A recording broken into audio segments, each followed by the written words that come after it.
திரு ஸ்டாலினும் இப்ப இருக்கிற மக்கள் நல்வாழ்வுத்துறை அமைச்சரும் நடப்பயணம் வைத்து கொண்டிருந்தாங்க.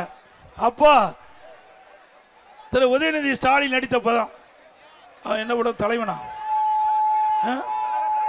கழக தலைவர் ஒரு படம் நடிச்சிட்டு இருக்க. அப்போ ஸ்டாலின் அந்த மந்திரிகிட்ட கேட்கிறாரு, நாட்டை பத்தி கேட்கல, என்னுடைய மகன் உதயநிதி ஸ்டாலின் நடிச்சிருக்காரு, அந்த படம் நல்லா ஓடுதா, நல்லா கலெக்ஷன் ஆகுதான் கேட்கிறாரு.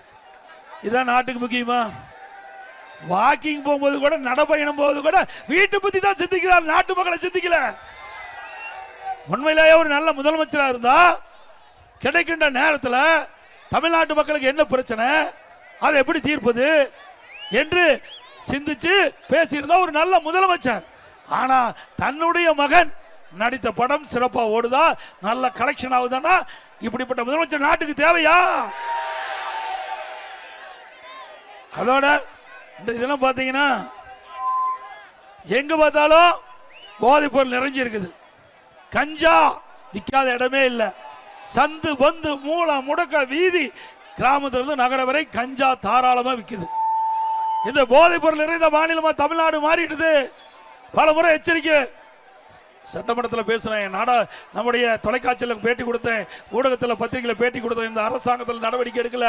ஏன்னா கஞ்சா விற்கிறதுக்கு துணை நிற்பது திமுக நிர்வாகிகள் பரவலான செய்தி. உண்மைதானே?